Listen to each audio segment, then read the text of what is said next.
Rich Andy, musikana mufumi handi, muchasaka vana vave zvavasiri. Vana muziva zvose sasiri. Mwanasikana vakakutorera tsika dzako, woziva mumatope watsika zvako.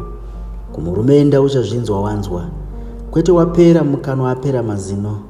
Ruda harumiswe nemari no, makare kwaidiwa munhu pachake. Nhasi moyo uri pachikwama chake. Inonyebera kuva mudiwa kana dhiya, asi social media ndidhiya kana dhiya boros. Vashoma vakageina nayo, vazhinji vakaita rosi. Panopiwa munhu pressure namagogoros, kumusvikira kumba munhu zvake muhovhorosi. Imi Rich Andy, Mandara mufumi handi, kumwe kurayira kuchasaka vana vave zvavasiri.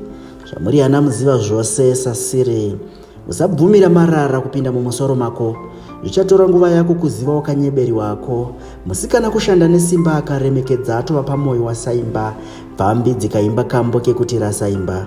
Usabvumira kambo keva nehunhu semazhanje wakakuva, wakafa kumakuva ukapusa unova savo zvavakazvibvumira kuva.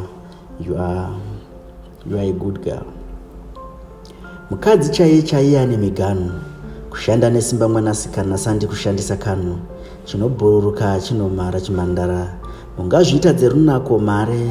Ndekwenguva shoma kupenya kweruva kunosvava. Toti gadziko chuya muone zvarava, rasvava wava mukwava. Pakuisa mari nemarriage boka rimwe maigochera pautsi. Ruzhinji kukaona angori magaro chete mumusoro chiutsi.